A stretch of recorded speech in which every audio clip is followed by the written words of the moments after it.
আজকে আমি আজকে আমি করবো কচু ভর্তা। প্রথমে কচুটা সিদ্ধ করে নিয়েছি, তারপরে শুকনো মরিচ ভেজে নিয়েছি আর পেঁয়াজ বেরেস্তা করে নিয়েছি। এখন আমি এতে লবণ দিয়ে দিব, পরিমাণ মতো লবণ দিয়ে দিলাম, দিয়ে মরিচটা ভালোভাবে মেখে নেব। মরিচটা ভালোভাবে মেখে নেওয়া হয়ে গেছে। এখন পেঁয়াজগুলো দিয়ে ভালোভাবে মেখে নেব।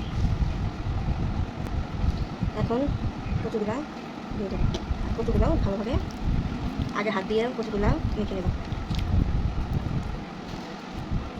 এখন মরিচ পেঁয়াজের সাথে কচুগুলো ভালোভাবে মেখে নেব। আর যেহেতু আমি মরিচ আর পেঁয়াজগুলো সরিষার তেল দিয়ে ভেজে নিয়েছি, এর জন্য এখানে আর সরিষার তেল ইউজ করবো না। ওই তেলে আমার ভর্তাটা হয়ে যাবে। এই তো আমাদের ভর্তাটি রেডি হয়ে গিয়েছে। এটাকে ভাত খেতে কিন্তু খুব দারুণ লাগে। যারা খান তারা তো অবশ্যই জানে না, যারা খান না তারা একবার এইভাবে ট্রাই করে দেখতে পারেন। তো আশা করি আমার ভিডিওটি ভালো লাগছে। ভালো লাগলে সবাই লাইক, শেয়ার অ্যান্ড ফলো করে দেবেন। ধন্যবাদ।